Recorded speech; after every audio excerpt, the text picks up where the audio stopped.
If something works, it works. That's why Lucy is great. They make nicotine pouches that are 100% pure nicotine and completely tobacco-free. Get 20% off your first order when you buy online with code CLUBRANDOM. And if you don't want to wait, just head to lucy.co/stores. And here comes the fine print. Lucy products are only for adults of legal age, and every order is age verified. Warning, this product contains nicotine. Nicotine is an addictive chemical. Well, in our next Club Random Classic, we revisit my conversation with Bryan Cranston. Oh, I love him. He's got stories from his acting days that'll make your jaw drop. Wow, sounds good. We get into parenting and privilege in a way that actually means something, and then we debate critical race theory. We did? Wow. I must have been high. Well, I'm sure it's good then, which made headlines because apparently two people having an honest conversation is newsworthy. I've had a Zippo lighter in the past. When I was They suck. They never, Yeah, it's like if I don't put in every 5 times. But in Vietnam, they were always like burning the village. It's all Zippo. And you can't light a fucking cigar with it. How did it always work in the jungle of the Mekong River? Because Zippos work when it's nice and moist out. Yes. Really? No. Oh. No. But do you drink? I do. Well, we have my booze over here. Why am I asking? I'm asking a guy who's got a giant tequila company. That's not the only thing. Can I try your Dos Hombre? Would you? I feel like we're doing an infomercial. Would you? Can I try it? Step up to the smooth, refreshing flavor. It's yeah. It is. It is a great little sipping thing. I love it. You always drank tequila? I've been drinking. No, actually, mezcal. This is mezcal, and our mezcal has been around now for 3.5 years. Mezcal? Yeah, that's what is this a type of tequila? Actually, it's the other way around. Tequila is a mezcal. Oh. So. Is that from mescaline? No. It sounds very much like it does sound like mescaline. It sounds like they possibly could be the same drug. No. Would you like it with soda? No. No, you just drink it straight? Oh, yeah.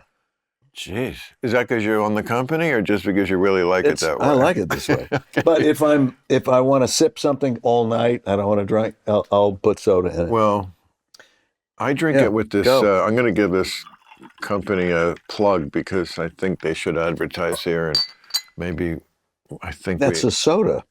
I drink this stevia soda.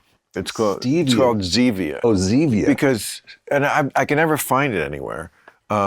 I literally take it into a restaurant because it's the only soda that doesn't have sugar or aspartame. So it's carbonated. It's stevia, which I think is. I'm not sure it's health food, but I know it's better than sugar and aspartame. Well, I mean, so you're saying stevia, which is that sweetener, right? Cheers, by the way. Nice to see you. I'm so glad you're here. Thank you, bud. You know I'm a big fan of yours. I mean, I'm not just saying that. I am yours. It's been a long time. That's probably why we both accepted to do this because we're almost the exact same age. Do you know that? I'm January 20, 1956. Ah, you're 2 months, and like a month and a half older. You're March 7th, 56. Mel Gibson, I think, is March 56. Mel Gibson, yeah. I think it's, exactly right. Can you imagine if you and Mel had just switched parts your whole career? Why couldn't you have been Braveheart? Why couldn't I not have been? Why couldn't you be, with the I'm too old for this shit guy? You could have done that, and he could have been on Malcolm in the Middle. And Breaking Bad. Yeah. He probably would have. I wouldn't switch with Mel at this point. I don't. You could have been in the Passion of the Christ, wouldn't you? Oh yeah, that's a good one. Did you ever see it? I did not see that one. You might be surprised at this, but I haven't said this publicly. I think it's a terrific movie. Really? I think he's an amazing filmmaker. Apocalypto is a great movie. Yeah, Braveheart is awesome. And look, I'm an atheist, but I get the story.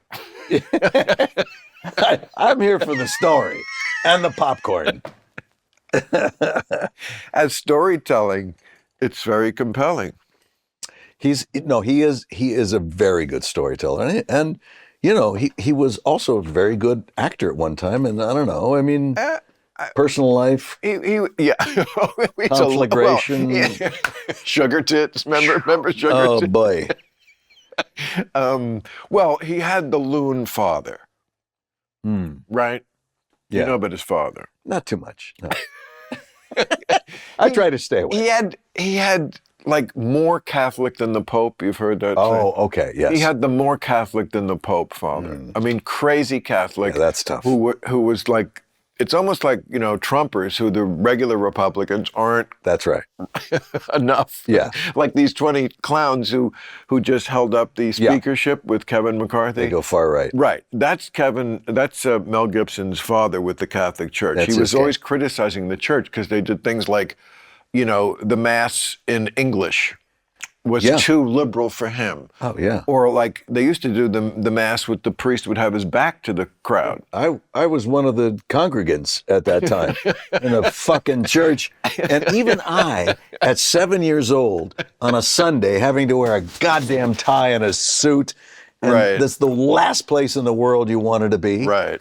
And my brother and I would get an ear twist from our mother when we were fucking around in the pews.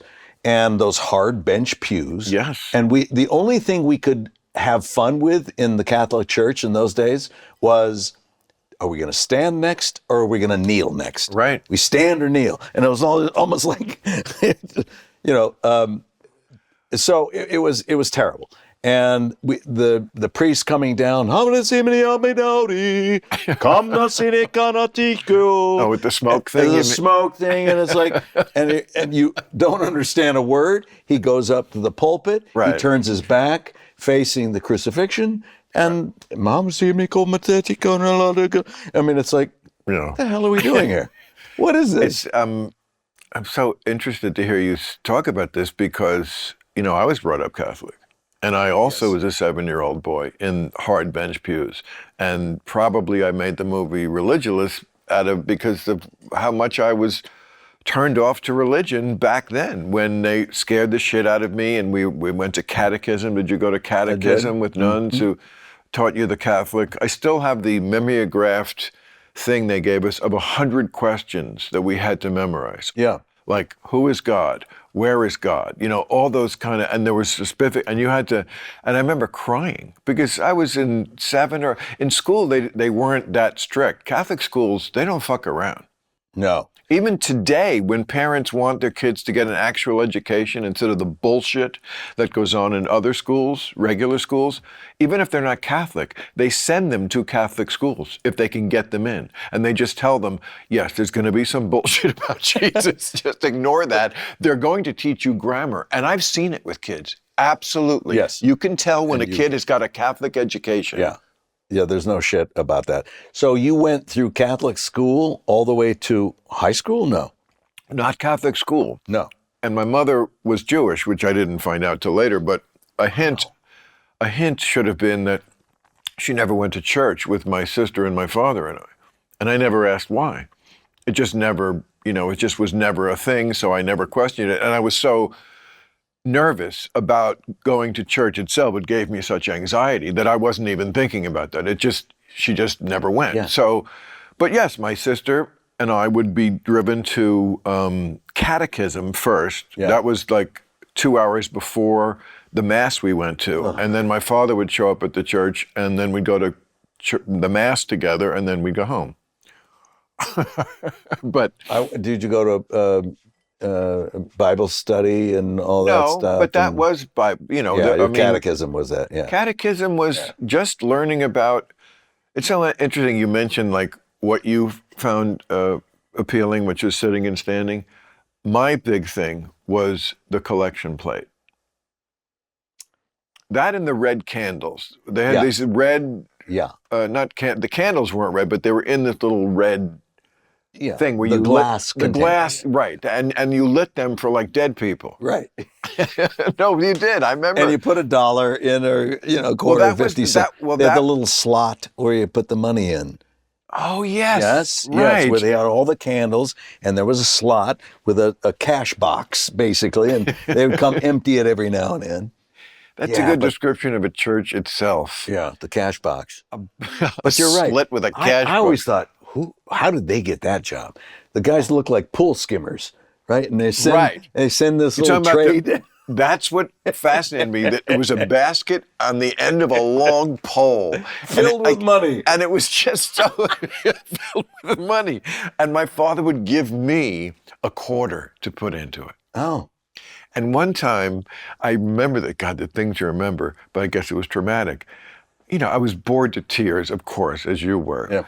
And so I had, for some reason, rolled the quarter up in my shirt. So then the basket's there, and I'm like, I'm trying to get the quarter out of my shirt. I think that's where my sneaky Pete started, really, when I was so bored. I needed to do something, and I was given a dollar to put in there in the basket, and I would fold it up as kids do. I palmed it a couple times. I rattled. Really? Yeah, rattled the basket and just Good for you. And I was like, there's a candy bar and plus. Wow. Yeah. Yeah, that takes balls. It would have really took balls to take some out. Now that would have gotten my attention. Yeah, can I get change? Yeah, it's like, put in a 10. Yeah. Yeah, I find it fascinating that all those sermons I sat through, and I remember my father talking about the sermon, like, I guess to my mother or something, like when we got home, because that was the part that he was interested in, because it was a guy, you know, he was obviously still a practicing Catholic. He did quit at some point, but so he cared, and he was very often disappointed because he wanted, you know, some soaring rhetoric from some wise person, because a sermon is just a speech about something that the priest or the pastor chooses to speak about. Yeah. So it can be good, it can be bad, it can be and it's interesting that of course I was a kid, but I can't remember one word from one. There's nothing that sticks in my mind that sermon ever reached me. No. Well, they were talking over us. Well, they were talking to adults. Yeah, I mean, they were talking over us. It wasn't for us. And I remember distinctly thinking, why are they doing this to kids? I remember they like it was a punishment. Why are they doing this to kids? This is awful. Well, and it turned me off too. I mean, it is. I mean, I think it was Richard Dawkins who called it, you know, when just bringing a kid up in a religion, child abuse, because the kid has no choice. I mean, you're just inculcating him in this superstitious voodoo, and it's full of bad. I mean, occasionally the Bible stumbles upon some morality, but it's almost unintentional, you know. Yeah, and pretty obvious. Do unto others as you would have. And there's a couple of greatest hits, but there's a lot of, you know. I always go. I've talked about it on my show. I mean, slavery, for the people who are wanting to cancel Thomas Jefferson and George Washington because they had slaves and everybody else in an era when everyone had slaves who could afford it, including people of color in other parts of the world. Yeah. It was a human thing. Yeah. It's not just a white thing. Yeah. Okay, so if you're going to cancel Jefferson and Washington, you have to cancel Jesus because he never spoke against it. It's not in the Old Testament. There's a million rules about slavery. None of them are, don't do it. And the reason is because it literally didn't cross their minds. No one ever says in either testament, what about we just don't do it at all? What? Don't do it at all? Well, who's going to schlep the big stones over to to make the cathedral and make the, Yeah. It did not enter their minds. It just was a way, every civilization did it. The Romans did it. The Egyptians did it. Slav is a slave comes from the word Slav. Who were Slavic. Very wide. I mean, there were slaves everywhere. It's just people were like, hey, if I can make you my bitch, I'm going to do it. I'm going to fucking do it. God. So I just want to hear them answer that question. What about your boy Jesus, the Prince of Peace? Yeah. Because he's got sweet fucketh all to say about this kind of, you'd think it would be kind of a big issue. Or maybe it would, the 10 Commandments, don't you think that should be maybe in the top 10? More than like false idols? Yes. Yeah. Yeah. Well, he did come out and he did, of course, embrace, well, Jesus. He didn't come out. No, he's still closeted. That's why they say amen. Amen.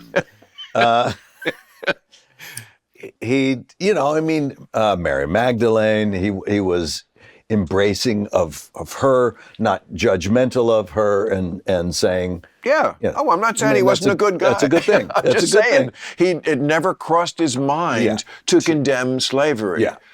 I'm telling you, they had rules about it, but it was like, we have some issues there. If a man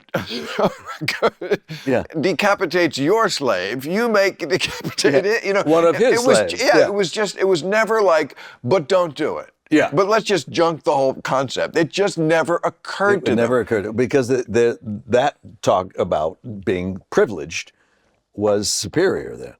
Because mankind advances just the way humans do, in increments. That's why. 200 years ago, it's just how people thought. There was an abolition society in America at the time of the founding of the revolution, the founding of the country. It had 24 members. That's how many people. That's it. That's it. Now, by 1860, it had changed. Yeah. And most of the world had got rid of slavery before we did. We were bringing up the rear. But, you could gay marriage. Obama was against it his first term.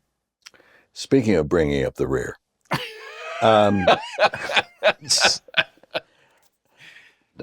Yes, he was. But that was a political move. That was because he thought that politically, but it reflected too soon. Of course, because it was. Because it reflected where the people were. Yeah. My point being that people just don't grow up overnight. Society doesn't. It does. Mores don't. But for God's sakes, it's time. It's 400 fucking years that we've dealt with this. Oh. And our country still has not taken responsibility or accountability. For what? For the history of the systemic racism that's in this country. What should we do more? Well, I mean, for one thing, critical race theory, I think, is essential to be teaching. You know what I appreciate as I get older? Efficiency. If something works, it works. That's why Lucy is great. They make nicotine pouches that are 100% pure nicotine and completely tobacco-free. But the fun part is the Lucy breakers. Each pouch has this little capsule inside, so when you snap it, it releases extra flavor and hydration. The folks at Club Random are partial to the mint flavor. It's nice and clean and comes in multiple levels of strength. One of my producers likes the 6 milligrams pouch when he's setting up the studio just before a shoot. Just pop one in, break the capsule, and you're good to go. And if you don't feel like running errands, you can set up a subscription and have it show up at your door, because the future is not leaving the house. Lucy, the only pouch that gives you long-lasting flavor whenever you need it. Get 20% off your first order when you buy online with code CLUBRANDOM. And if you don't want to wait, just head to lucy.co/stores to find Lucy near you and grab it today. And here comes the fine print. Lucy products are only for adults of legal age, and every order is age verified. Warning, this product contains nicotine. Nicotine is an addictive chemical.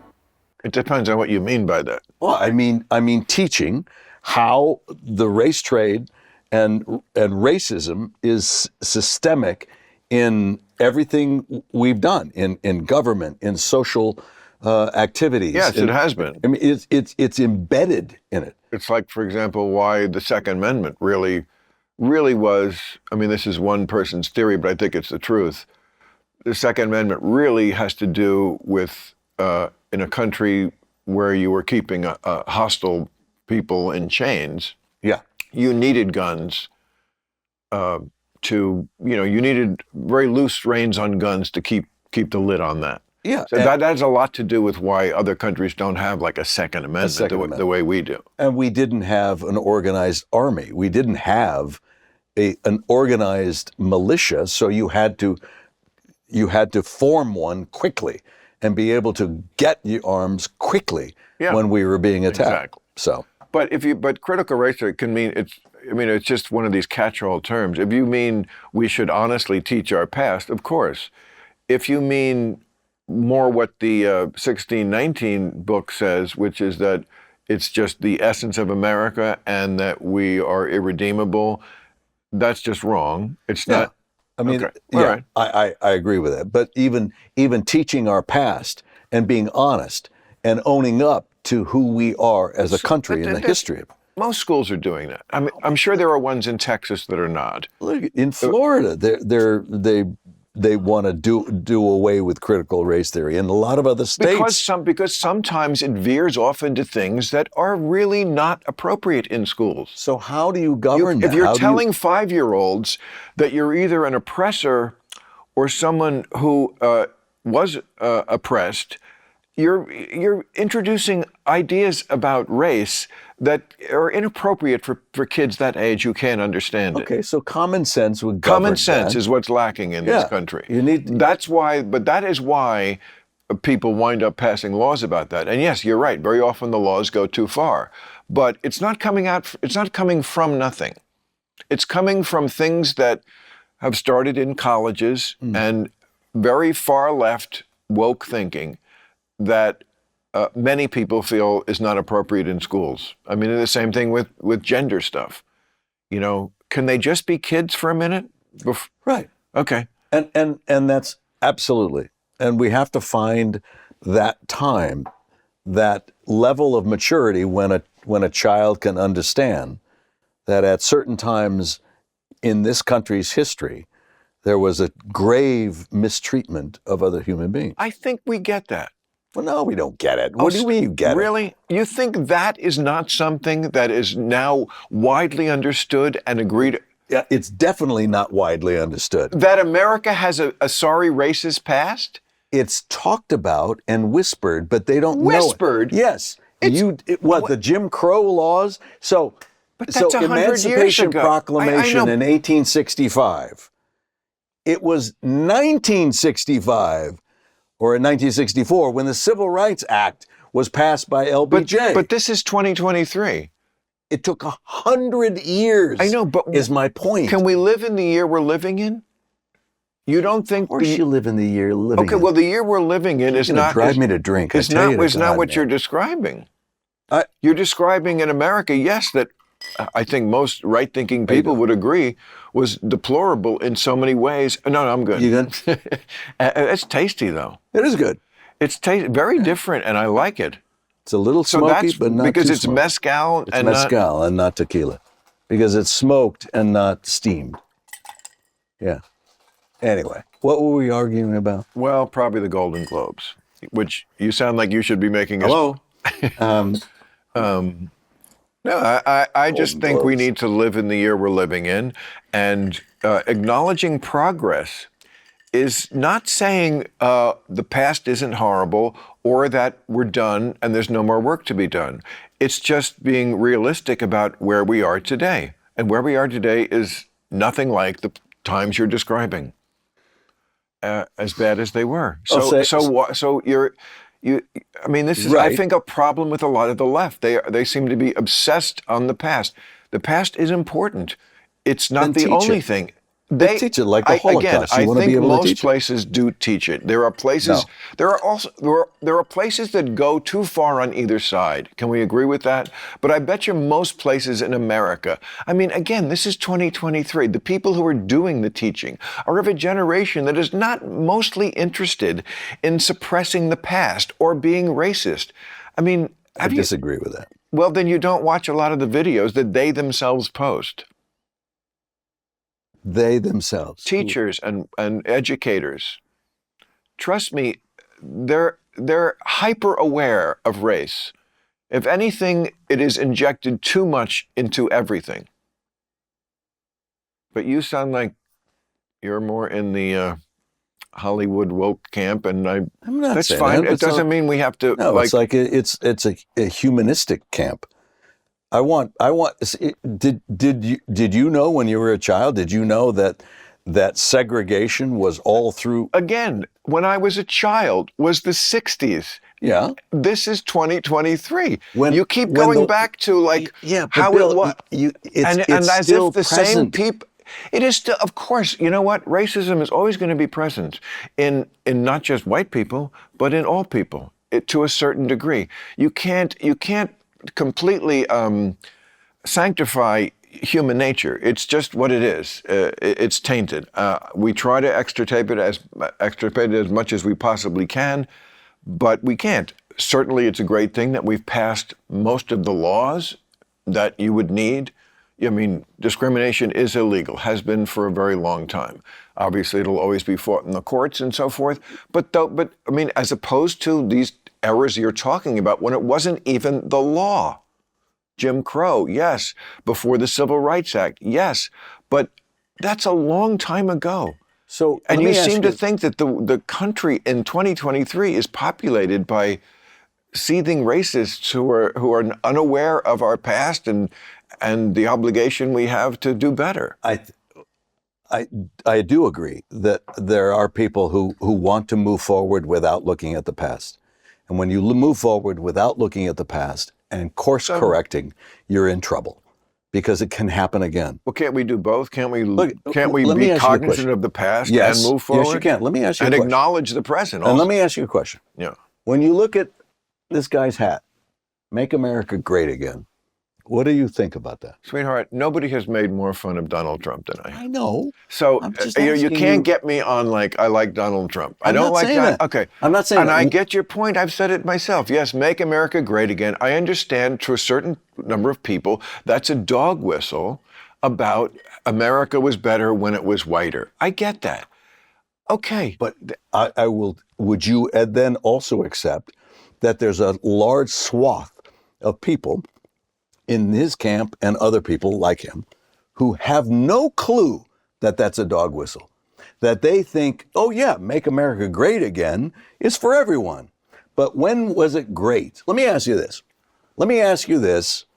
I know, oh God. I mean, making a big sigh. Come on. No. When was it great for African Americans in this country? When was it great? Well, if you're applying for college now, I would say now. So in our history, now it's great. I didn't say great. It's never great for anybody fully. Well, never great for anybody? Well, life is full of problems. So great, yes, if your life is great, you're very lucky. Most people would not say my life is great. Would you say your life is great? Yes, I would. Yeah.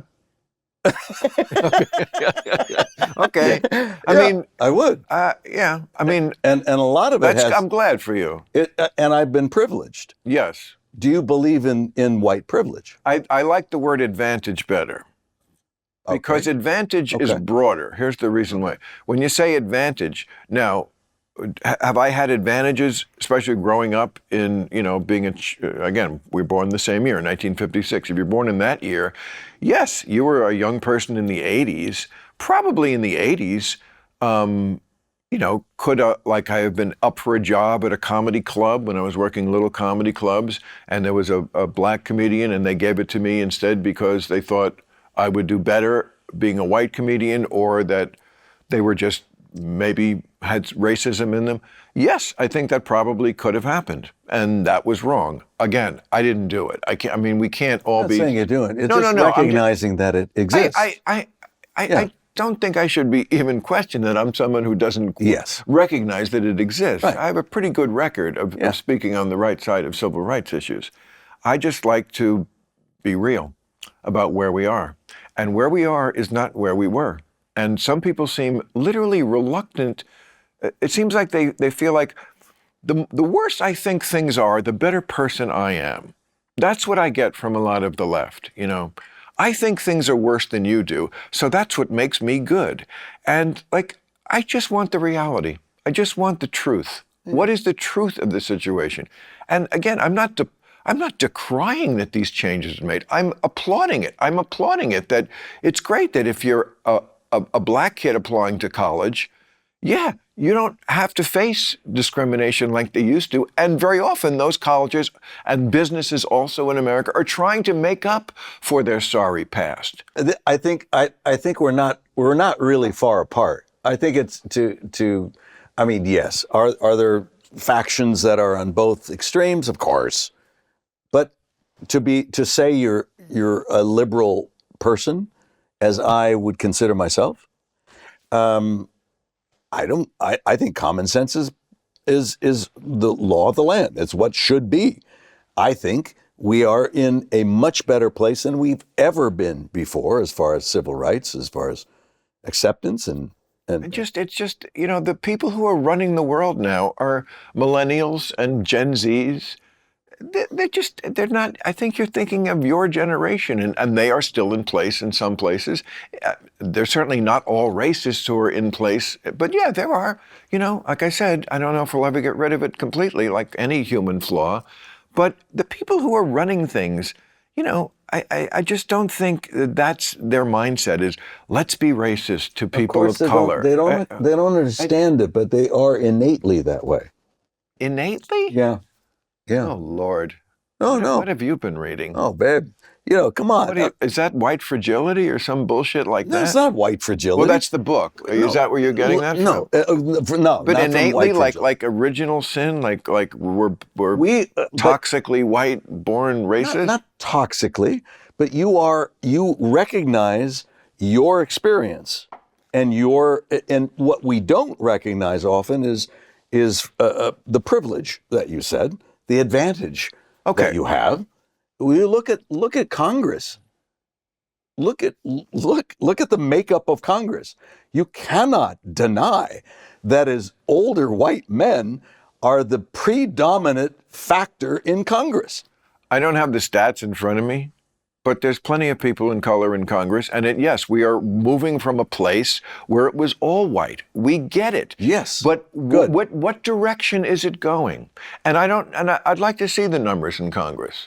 Certainly in the Democratic Party, I bet you they're at least representative percentage-wise. I would say so. Okay. Yeah. Less so in the Republican Party, but I have to tell you, Republicans are doing better and better all the time with people of color. I hope so. Because the woke shit actually doesn't help any black people. See, to me, this is the difference between liberalism and wokeism. Liberalism is about lifting people up. Woke is just about self-loathing and hating yourself and scolding everybody and virtue signaling. It doesn't actually help anybody. Lifting people up who have gotten a bad shake in this country, who are for some reason downtrodden or have been cheated, absolutely. I've always been for that. But I don't think that's a lot of what's going on. And I think there are, I just look at the numbers from the last election. I mean, Trump, what would you think that he would get even one black or Hispanic vote? He got 20% of the male black vote. And he did better with Hispanics than he did the first time. Yeah. Comes out, you're rapists, then gets respectable numbers in that election. And from women, and too. then 4 years go by, and he does better. Yeah. The people, especially immigrants, they don't like this unrelenting negativism about this country. They're like, you know what? Totally agree with that. You should see the fucking river I swam through to get here. Yeah. And I get here, and all you people do is shit on your own country and tell me how horrible it is. You know what? I came from horrible. You want to know horrible? Mm-hmm. I'll tell you fucking stories. So how can we bridge the chasm that has been created between this divisive world that we live in? Oh, good. I thought you were going to say you and me, and I don't want there to be a chasm between us. No, man. So you don't mind having a good Irish debate like that? Fuck yeah. Good for you. Oh, my God. Come on, buddy. And like two old white guys, we don't know. Should we do this? What's the handshake? I don't know. That was the 1956 handshake. By the way, I just found out, too, from 23andMe, that I'm 10% Ashkenazi Jew. Oh, wow. So my grandmother converted to Catholicism, like my mother. Like your mother My did mother or didn't or you whatever. know, I used to love my mother telling this story about my parents got married in 1951. Now, back then, that was more outrageous than an interracial marriage is today. Yes. Okay. So neither family was very happy about it, but my mother agreed to take Catholic lessons. And she really had the greatest affection to the end of her life about this priest who did it, because she said he was cool. He understood that this was a charade. So he didn't really serious. You know, she could have gotten some asshole who gave her the 100 questions, and made her do it. But he said they just talked, and you know. Good for him. Yeah. And when I asked my mother at the beginning of Religulous, I took her back to that church we used to go to, and I don't know why they let us film there, but they did. And I said, like, why did you go along with it? And she said, well, I just thought having some structure was better than nothing. Like, that's how they thought in those days. Was like, you just can't have no religion. I get that. Even if it's a bullshit religion I don't believe in. Well, a lot of the teachings were meant just to keep children in line, right? To scare children in line. And adults. What do you mean children? And adults too. Yes, it's like starts with children, and but you'll be damned to hell if you don't do this. But so were nursery rhymes. All those Grimm's fairy tales. I mean, they were all designed to scare children into behaving. Right. Yeah, they were gruesome, right? Oh, fuck. Weren't they gory? Putting kids in the oven and cooking them. And fuck. Yeah. Jesus. But people were so much rougher, you know, back then. People are just pussies now. Come on. You and I had an upbringing where my mom and dad, they didn't know where I was. I'd come home, I'd hop on my bike. Exactly. I'd be with my friends, and I was off. There was no helicopter parenting. No. There was no, what do they call it, bulldozer parenting. You know what that is? What's that? That's when they push out of the way any objects or impediments. It's even worse than helicopters. That's terrible. Yeah. I mean, there were people who've always done this. I mean, we should just call them spoiled kids, you know. But now it's gotten to be, you know, I mean, that's the, who was the lady, you probably worked with her at one point. She got her kids into college by... Oh, yes. Yes, I know who you're talking about. What's her name? She was on some show. And you probably played Uncle Plunky one week. I didn't play Uncle Plunky, but I'll tell you, you know where we first met? Where? Murder, She Wrote.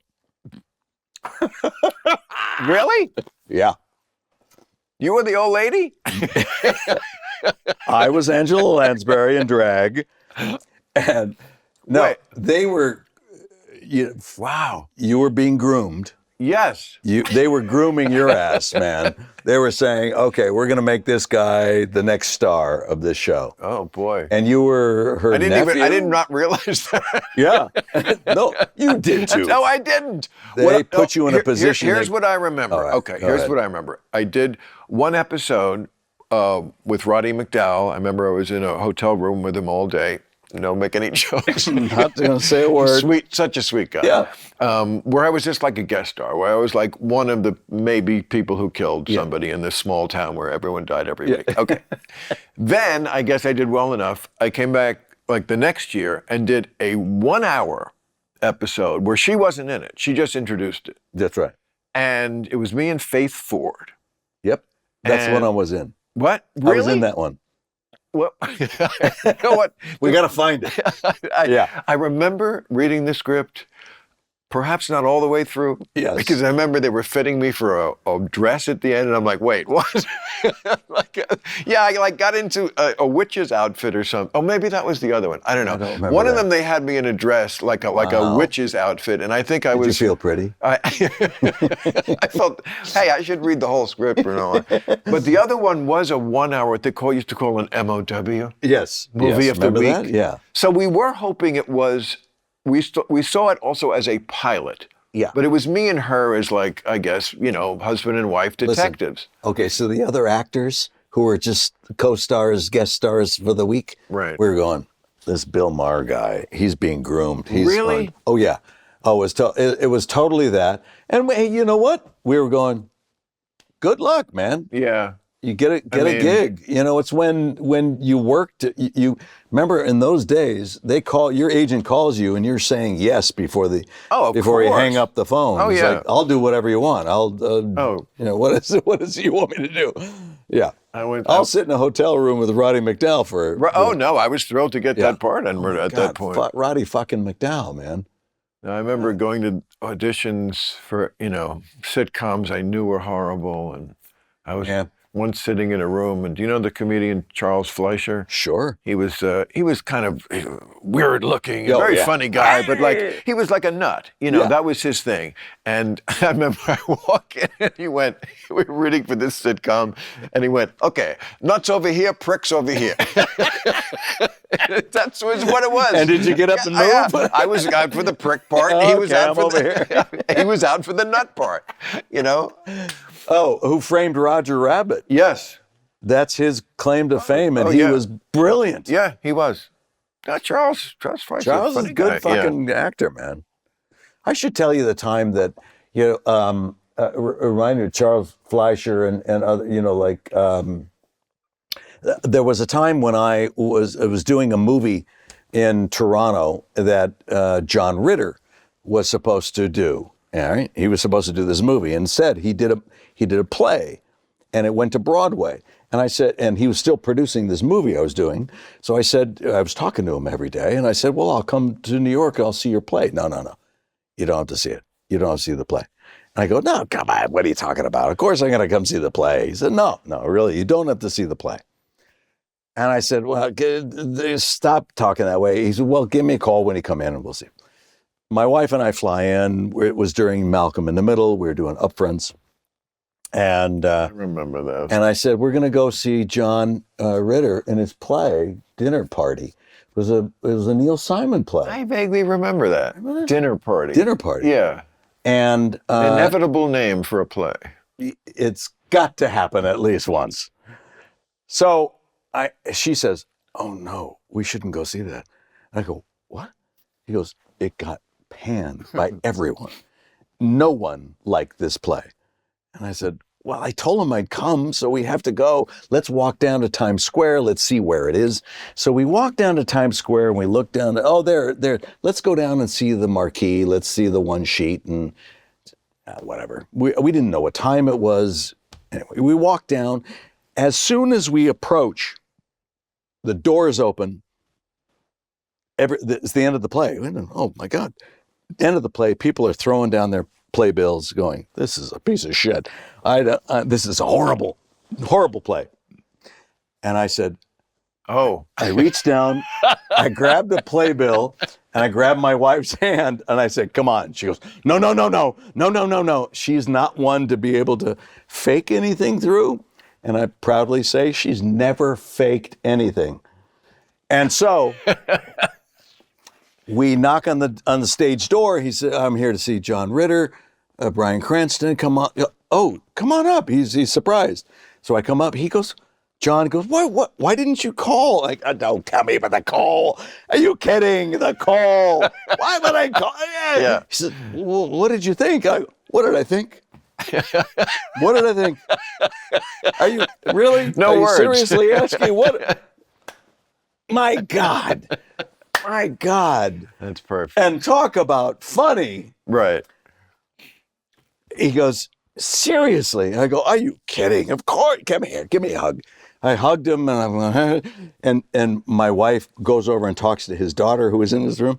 In comes John Lovitz, and oh my God, I'm just blanking on his name.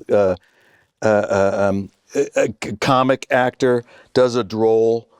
Stan Laurel. No, we'll think of it. They come in, they're taking over. And he says, Bryan liked it. And I went, oh, are you kidding? Liked it. This play. And they're going, really? You're going to, oh my God, are you kidding? Come on. Let's have a drink. To this day.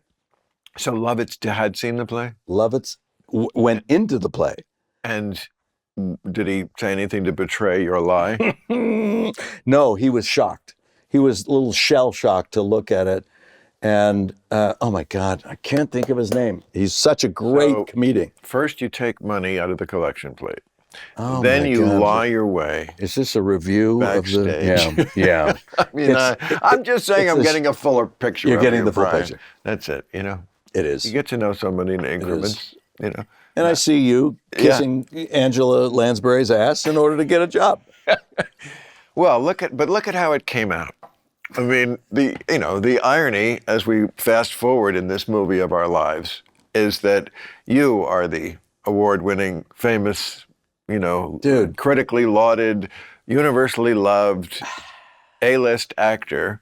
And here I am, lonely in my little club random, all by myself, smoking my blunts. No. In your cave. We both went exactly where we should have gone. Yes. I was not an actor. An actor is the opposite of what I do. It could never work. Yeah. A comedian. Believe me, I saw your work. It was the opposite of what you do. Was I terrible in that? It just wasn't you. Yeah. It just wasn't that's you. That's what acting is. You're not you. You're not you. No, I wasn't some guy who found a John Doe body. I remember that I did not. To this day, I don't understand that script. It was so convoluted. Yeah. And pretty confusing. Yeah, and no, I'm very fortunate that I wasn't cast as the, office creep on Bringing Up Chunky, because I could, have done 10 years on a show and then have never been able to have the credibility to do what I really do. No, Bringing Up Chunky 2, Chunky 3, Chunky... Well, it would have been a whole series. The residuals would have been fantastic. Amazing, but no, but you... I met you over 20 years ago on Politically Incorrect. Oh, that too. Yeah. I remember that. It's fantastic. Yes. And groundbreaking. Well, I'm not here to kiss your ass, but it was fucking great. But if you want to, it was great. Yeah, it was great. Well, I hope you don't think it was better than the show I do now, because most of us who worked on both think it was a giant step up to go to HBO and do the show we do now. Well, because you had more freedom. It's just more adult. Politically Incorrect was I would say a planned train wreck. It was 4 people who should never have been together in the same room. Right. And were, and that's and that's fun. It's like, hey, this is a democracy. Everybody gets to vote. Why can't Bob Dole and Carrot Top have a debate? I mean, but it wasn't, And that was what was so brilliant about it, is that now, in all truth. But for me, it's not nearly the work I've done on Real Time. No, it Real just Time isn't. It doesn't. It's just different. It's a different world. Yeah. Well, it's just a.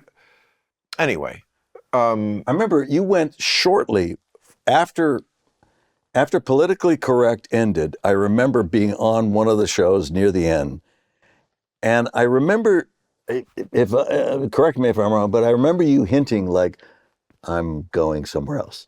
Oh, really? Yeah. On the air or? No. Oh, no. Oh, sotto voce. No. It was after. Yeah, I'm going somewhere else. Dramatic aside. Yeah, I was like, I'm going somewhere else. I'm going somewhere else. I think you used semaphores. Yeah. and I got the message. Well, I loved the last 6 months of Politically Incorrect, even though we were canceled, even though we were, one critic called us dead show walking, because we were still on for like 9 months after 9/11, and it freed us to do much closer to the show I'm doing now. Yeah. It freed us to because the country was in this somber mood, so it wasn't appropriate to have dumbasses and sitcom twerks. So I did a much more adult show with a panel of people who actually could speak instead of just verbal. It's been amazing to watch this. Oh, it really has. I can't believe first of all, we're both so lucky that we're still working. Yeah. This is a business that puts people out to pasture. Whereas you've never been busier, right? Yeah, it's been really busy. Yeah, but you look just. I think we both look. No one is fooled that we're Chris Hemsworth, but like you look generically still like late middle age, but middle age. You don't look old. You know, it's not like you can play parts. I look Hollywood middle-aged. Well, you could play parts where like your looks are not distracting. Yes. You're not, no. Oh my God. We're not confused that you're the guy who's gonna be, you know, getting. Your looks are not distracting. Right. I love that. That's true. Right. Yeah. I look in the mirror and I don't get But distracted at at all. 67, that's not a bad. Yeah, that's right. Okay. It's coming. Right. It's as good as you can do. Yeah. And you have all this acting experience and like popularity built up from your past roles. So you're in the killing field now. No, really. Yeah. It's good. It's a good time. And I feel like almost the same thing for me. Like It's a good time. Built up enough credibility. I've been around, and you can still look at me. I'm not repulsed. You're not doing it. I don't recoil Right. when I see. Exactly. You're not doing it for the reason of looking at us. Hey, let me ask you this. What? Is there a bathroom around? I mean, it's like, do we do that on a Yes. show like this? Can you hold it for like 5 minutes, and then I'll just let you go? Oh, okay. Or, I mean, unless you want to like. I gotta go. Then but come here. should I go? Yeah. And then we'll come Yeah. back. Good God. I feel that really humanized you. It did. It calmed me down a little That bit. choice you made in the scene to go to the bathroom. I feel like we don't see that in enough movies. And I'm looking, you know, these super spies, they do everything. They run off buildings. They shoot 100 people without getting shot, but they never have to go to the They bathroom. never have to pee. Really? They never have to pee? I feel like if you did Bullshit. if you did a superhero movie, and I'm sure you wouldn't, that would be to have a really vulnerable, like maybe a superhero, but who has a urological problem, and he has to. A superhero who wears Depends.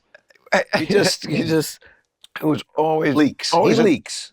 He's always at the urologist's Yes. office, but you would not do a movie like that.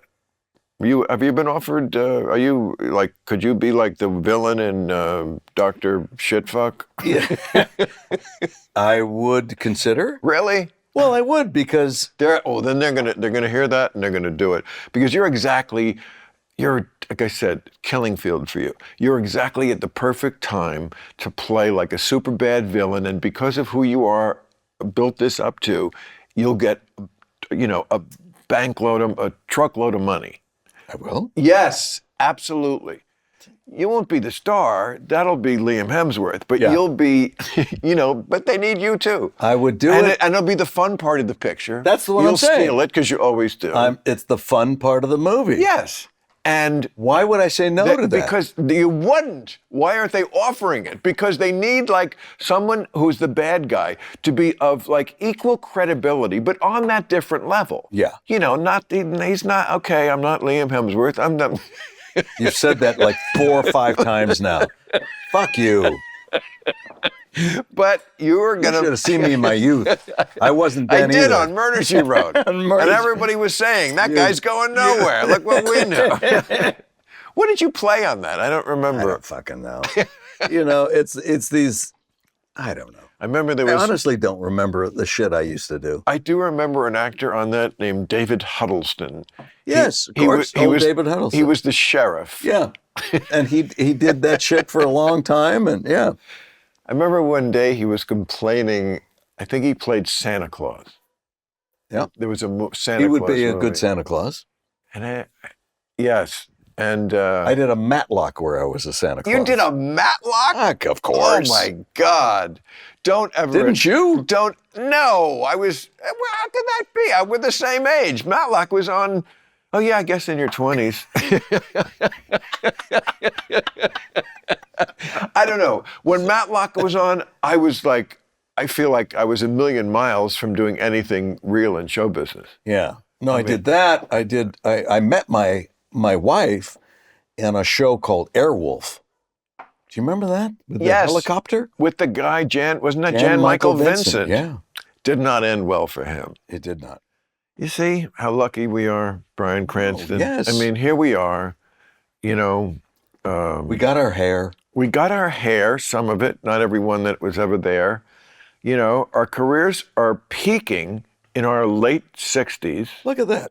I mean, it could have gone a lot worse. White privilege on display. You know,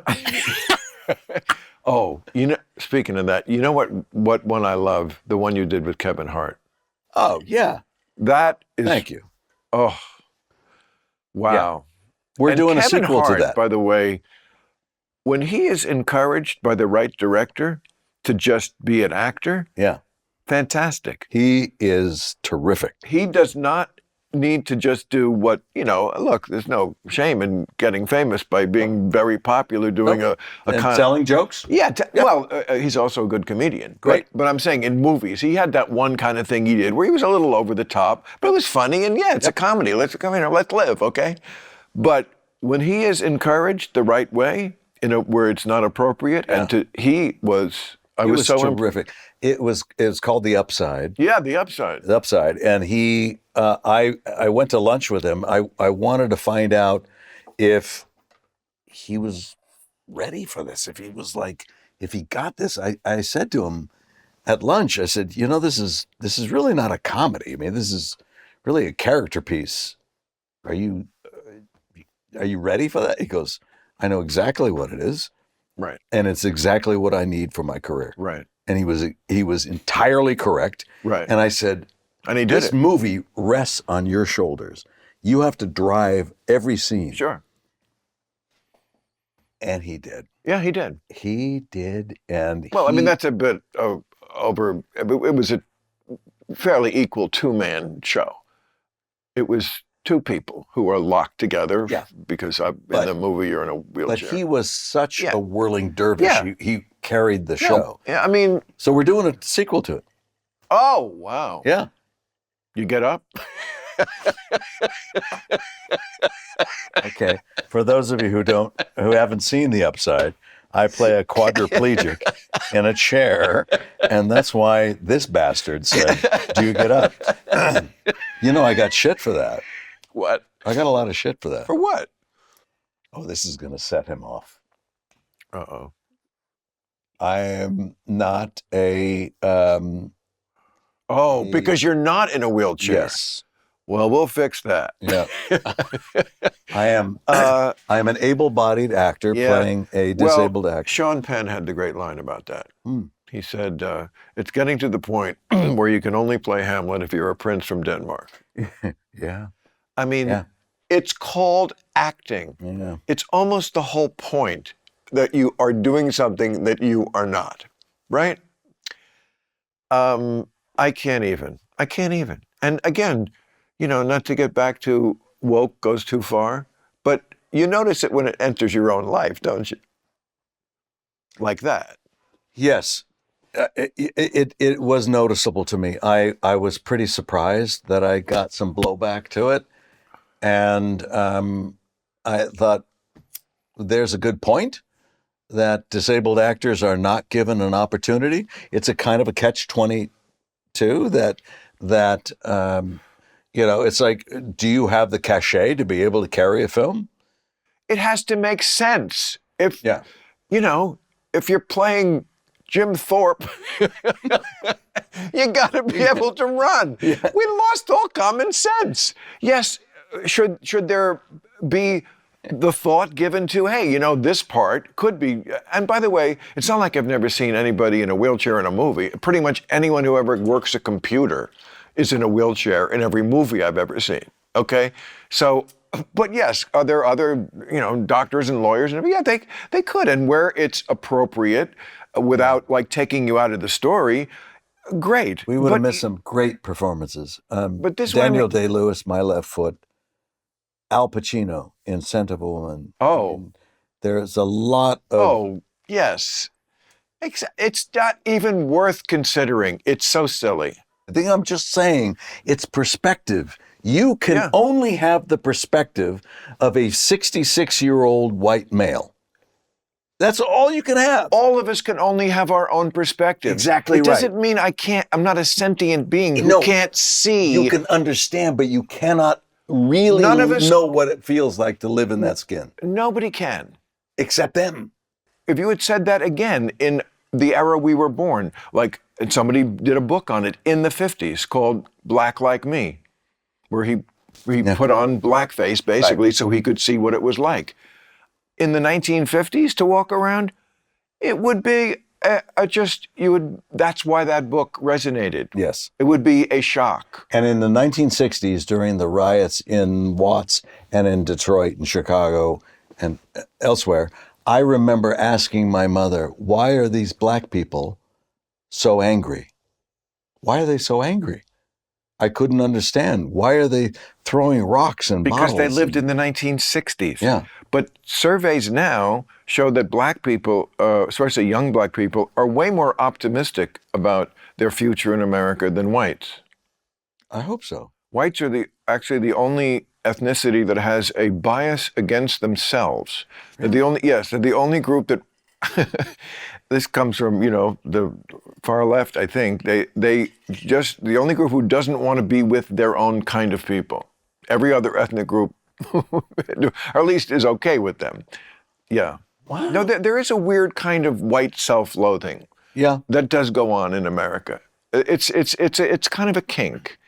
It's kind of like wanting some dominatrix to dig a high heel into your neck to a certain Let's not degree. disparage that kind of activity. That could be very engaging and exciting. You could put that on your judge show. My judge show. Why? Well, why? Why? Why? You sounded a little bit like walking there. Oh, why? Do you do any impressions? I do impressions of impressions. Everybody does. Kevin Pollak, Oh, that's good. Yeah. Kevin. You do Kevin Pollak's. Yeah. I do Kevin Pollak's walking. Right. I can do. I know exactly what you mean. I can do somebody. Oh, this is perfect. I can't remember. You can do some impression. I can't remember. Who is it? Who I can do? Is. What's the impression I can do? Somebody. But that happens a lot with impressions. There was a guy, you probably remember this because we're the same age, Will Jordan. Yeah? Okay, he was the guy who first did Ed Sullivan. And then everybody else was kind of like, doing Ed. Yeah. Doing, Will Everybody Jordan. was doing Will Jordan's Ed Sullivan. Yeah. Mailmen were doing it. Yeah. It was not you just had to do a big shoe. Yeah. Yeah. Yes. That's right. Yes. Oh man. See, that was something that made America a easier place. What? Great again? Oh God. I can't. No, I'm I just can't saying. even. So that's what made America. Go get your Golden Globe. Really, just go up there and do what they want and but engage in your kink. Make them feel guilty about just existing and their privilege because they're at an award. Come on now. Well, I mean, an award show is pretty privilegey. It is, isn't it? Isn't it? Your life is fine. Why make yourself feel guilty about it? I don't feel guilty about it. You didn't do it. You didn't do Jim Crow. I'm not guilty about it. I know. I'm just accepting that this is the world that we have lived in. Have lived in, yes. Yeah. And are making great strides and still work to be done. True. And let's try to accurately place ourselves where we are. Yes. Is what I would say. I like that. But I still think you should go to the... Now, wasn't there a show last night? Wasn't that the Golden Globes last night? It was, yeah. Were you there? Were you? No? Not up for anything this year? With all what you're doing? No, isn't that surprising? Now, weren't the Golden Globes themselves canceled because they were unwoke? Like have a year ago? completely, Jared Carmichael, who hosted the show. Okay. Young, black. I know who he is, sure. Yeah. He had the temerity and the balls, and I was happy to hear that he said, the reason I'm hosting this show tonight is because I'm black. And gay. It's like, here it is. Yeah. That is to get back to our thing about the actor versus the comedian. Yeah. That is why he's a good comedian. That is what comedy does. It is like a divining rod. Yeah. That goes toward the thing that is true. It's the truth. That everybody right. either is thinking or recognizes when they hear it, totally get or that. phrases it better than they have. Yes. But it's the elephant in the room, And you're right. And Good that's for just him. So beautiful about that. Yeah. Yes. I mean, a lot of America is trying pretty hard in the last few years to make up for the sorry past. Can I ask you a question? In your work, did you ever pull up from the joke because you thought it was not going to be received well? No. No? Well, I mean, pull up from the joke. I guess I could do that in the monologue because that's just really a bullet point here or there. So Right. I'm really saying it but I don't remember doing it there. The editorial I do at the end is, I worked hard on that all week, getting every word exactly the way I want it. So I'm never going to pull up on that. You worked really hard. No, I mean, do. Yeah, I'm pulling up is not. It's not the way I create a bond with my audience. No. Even I if think they don't agree with me. most people will look at your show and go, oh my God, he's just winging it. He's just having a great time. That's what it should look like. That's exactly right. But That's fantastic if you think. Yeah. That's the skill. Part of the skill is to, I think the Italians call it sprezzatura, like to make something difficult look easy. And, hopefully, yes, I mean, I'm old school with showbiz. Like I'm there for them. Like I don't ask the audience, like if I have a problem, you don't hear about it. My mother died, you didn't hear about it. Some people do that, it's fine. On talk shows, I'm not knocking it, it's just not me.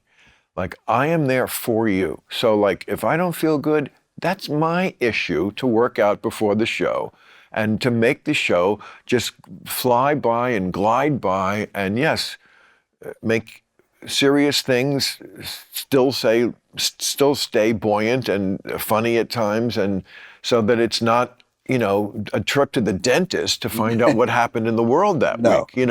So I'm there for them. I will do what it takes to get to that point. I've never seen your show, your Vegas show.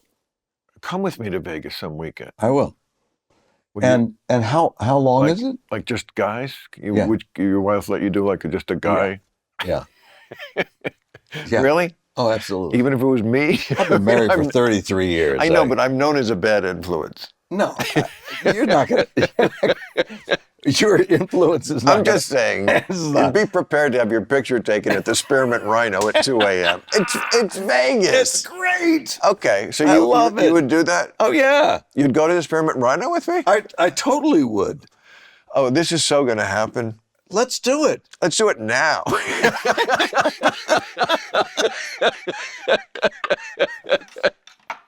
I totally would go. I go to Vegas. Trust me, the Lisa Marie is fueled up and ready to go. I'm telling. I've got the peanut butter and banana sandwiches on ice. We are. How long is your show? When you do Vegas, your Vegas is show. Different than any other city. Okay, so you go to 70 minutes. 70 minutes. Why?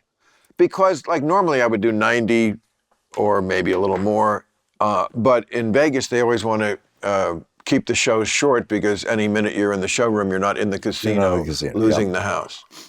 Right. So. You want a little more? No, I have strict limits on. No, really, seriously, it's important.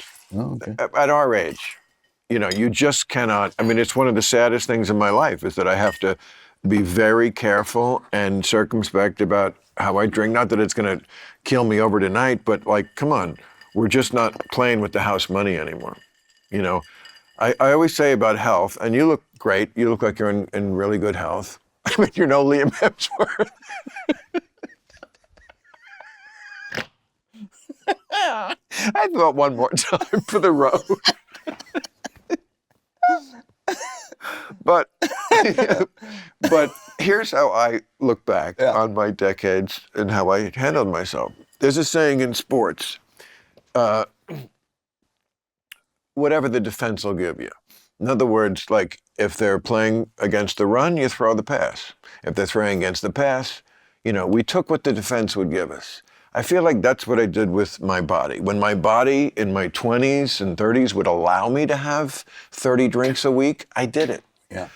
I smoked cigarettes, you know. I mean, I just did stupid things, but my body didn't revolt enough to make me stop. You know, I still could function. You know, when you're 30, you can fucking drink, have 8 drinks at night, and, you know, pass out or whatever, or fall asleep pretty easily, and you're at work the next day. Yeah. I couldn't. That is inconceivable at this point. I mean, I'm impressed with you, like, throwing these back. Because that would knock me on my ass. Not that I'd be so drunk, I would just be sick for like till tomorrow. Oh no. Well, purity. I don't smoke, but I do. Pot, yeah. I do like the drink, but I sip. No, I think it's just you probably have a very strong constitution. I do. Are you Irish? I am. So me too. Yeah. Irish and Jewish. Me too. Yeah. Yeah. I mean, I have more Jew in me than you. I'm more Jew than you, is what you're saying. But it's not a competition. Otherwise, we are, not only are we going to, excuse me, not only are you and I going to go to Vegas and to the Titty Bar, but I feel okay. But I really want to see your show. You can. I want to see the show. No, I know you're coming with me on the plane. You're going to be gone a total of 30 hours. Okay. You can see the show twice. We'll go. I will do that. Friday late afternoon. We'll have Friday night after the show. We'll have brunch, a leisurely. I've done this before. Trust me, Let's do it. We'll have a leisurely brunch on Saturday. It'll be awesome, and then do whatever in the afternoon. Do the second show on Saturday night, and get right back here. You'll be in your bed Saturday night at midnight. Great. Your wife will hardly know you're gone. She'll probably like it. She'll say, "Raul, is that you?" Yeah. Let's do it. No, I can't wait. But beyond that, I do think we should do some sort of reboot of the Bing Crosby, Bob Hope road pictures. I think I'd be a good Bob Hope, and I think you could do Bing Crosby. So you think you're Bob and I'm Bing? Oh yeah, I'm the Bob comedian. Bing. I'm the comedian. Oh yeah. You know. Yeah. So, and I can play that, you know, cowardly sort of schmuck, Bob Hope, for a guy who was so beloved, his character was a shyster, and in his personal life, he was just known to be a huge prick. Oh my God. Graydon Carter tells a great story. I read it like in somewhere, probably Vanity Fair, his magazine, but he was staying at Bob's house in Palm Springs. This is, 25 years ago or something. And I guess he was doing a story on him or something. You know, he was a well-known editor, but, you know, he became a much bigger, I think this is before the Vanity Fair Oscar party. All right. But he was still Graydon Carter, or maybe it was after, it must have been, because he was a sort of a celebrity himself. So, but for whatever reason, he was staying at Bob's house in Palm Springs, and he goes in there, put him to bed, whatever, and, he says he's about to turn out the light. He said it was 11 o'clock at night, and he hears this padding outside the door, and then a little faint knock. He opens the door. It's Bob. Bob says, "Hey, but I want to tell you, why don't we go into town and pick up some girls?" And then Graydon wrote, he was 80 at the time. Unbelievable. But I want to tell you. Yeah, let's go into town and pick up some girls. Town and pick up some girls. I mean, and of course, married. Connie Francis, ladies and gentlemen. Connie Francis. And that's what you guys are fighting for. Yeah. Oh, shit, it's 8 o'clock? It's 8 o'clock. All right, I'll let you go. Good time, bro. I'm telling you, that was fun. You don't mind going from here to here and then back. I love that about somebody, when they can bounce from, we're very serious, and then we're laughing, and then we're serious, and then, right? It's rare. It's fun. How it should be. I admire the respect, the shit out of you. This is probably you, really do.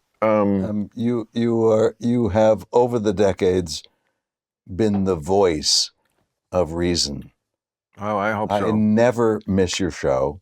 Oh, great. It- I never see it, so how can I miss it? you don't watch your show? No, that's Milton Berle's old Oh, line. no, yeah. I never miss your show. I never miss I never your see show. it, so how can I miss it? See, I was serious. You were, yeah. Yeah, well, that's why we should go pick up some girls. Yeah. 80. You gotta love that. Gotta love it. Anyway, we're doing good. Thank you, man. All right, let's have a good year. It's the beginning of a new one. New year. My birthday's in 9 days.